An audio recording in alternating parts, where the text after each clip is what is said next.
You're listening to a Z21 Gamer Luke audio production. There are no visuals for this, only sound. So close your eyes and imagine the world in front of you as we begin.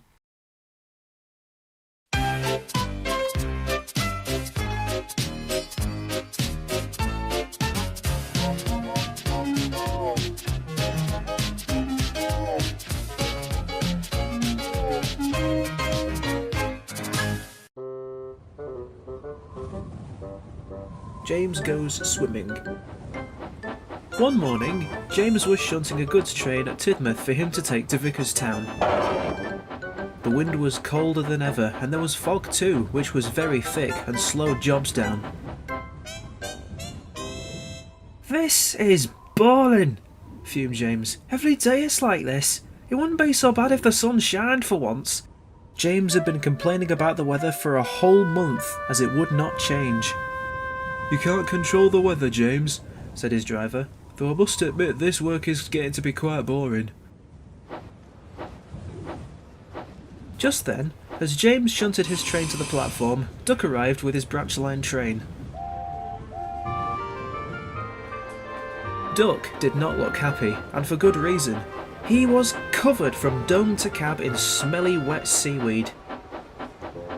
He rolled into the station looking very annoyed as James, his crew and the passengers stood at the station couldn't help laughing. "Had a bit of trouble near the coastline, have we, Duck?" chuckled James. "It's not my fault," snapped Duck. "This weather has made the ocean very rough. Waves keep hitting the shore hard near the coastal track. When I ran by, a huge wave splashed over me and covered me in seaweed. We were already late, so driver couldn't clean me up." "It suits you," teased James. "You should know ducks don't swim in the sea, neither do us engines." This gave Duck an idea to get back at James. "Well," he said, "why don't we swap jobs for today? Show me you can go down that line without getting wet. You're a mixed traffic engine, so you'd be allowed to run on my branch line, so what do you say? Unless you'd rather pull those dirty slow trucks." James was interested and keen to show off. "Why thank you, Duck," he smirked. "Clearly the little western branch line needs the work of a really splendid engine." Their drivers and the station master agreed to the change going ahead. "Sorry to leave you like this for today, girls," Duck whispered to his coaches, Alice and Mirabelle, "but just think of it like this. One splash of seaweed on his boiler will shut him up at least until this weather changes." The coaches chuckled as Duck puffed away, but they were very iffy about letting an engine like James pull them.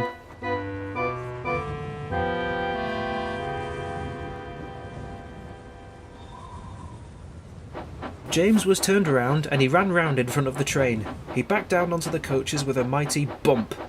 "I say," said Alice, "watch what you're doing, James." "Pah," snorted James. "Just keep in order and we'll all get along." The coaches were taken aback by such rudeness.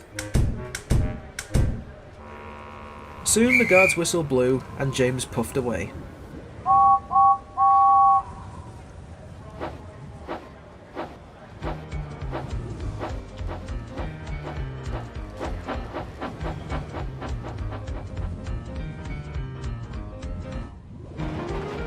James had never been on the Little Western line before.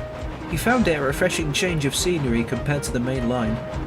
Or at least he would have, if the fog wasn't so thick.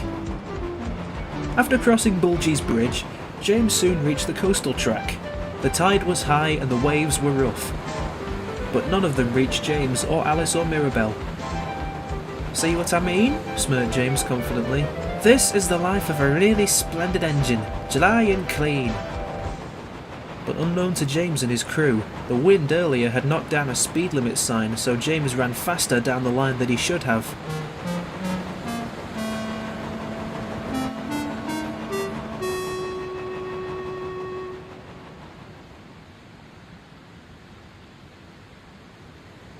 Further down the line, just outside Hulltraw Station, was a stretch of track that ran closer along the coast than anywhere else on the line. High tides and rough waves had weakened the ground where the rails were. Suddenly, a huge gale came out of nowhere. Nearby trees were shaking and the passengers waiting at the station had to go inside to keep warm. The waves became rough and began to crash against the coast. One big wave came in and hit the weak bit of track with a mighty splash.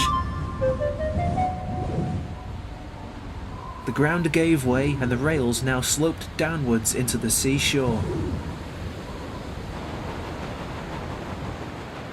As James was nearing the station, the wind blew fiercely in his face. "I can't see straight ahead," he cried, nor could his driver or fireman. When they could, they saw where the rails had been sunk. The driver reduced steam and braked hard whilst the fireman pulled the special lever that allowed slip coaches like Alice and Mirabelle to separate from James's tender. The coaches braked safely to a stop, but James was still going too fast. His crew jumped clear as James shut his eyes.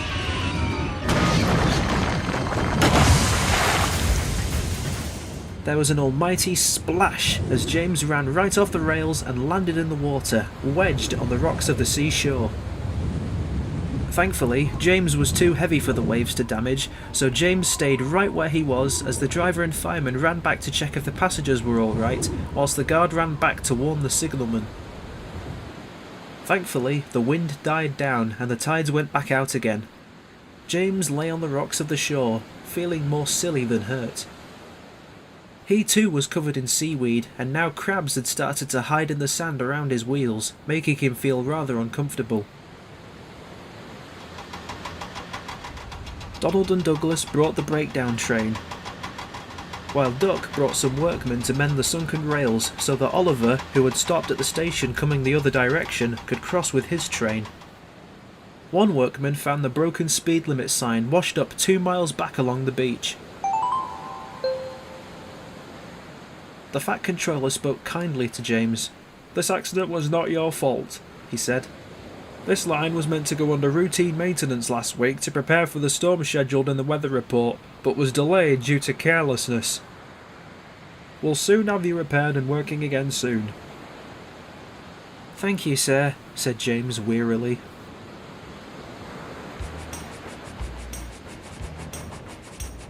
James was soon craned onto a flatbed, and Duck took him to the works. "I'm sorry, James," sighed Duck. "It was a stupid idea letting you down a line you didn't know in bad weather. I just thought you'd get covered in seaweed." "Probably deserved it for how much I've complained over the past few weeks," James chuckled, "and I'm sorry for that." The two friends smiled. "I doubt you'll want to come on this branch line again, eh, James?" asked Duck jokingly. "I'll be fine on the main line," said James. "I think I've seen enough." The two friends then laughed and continued to talk all the way to the works.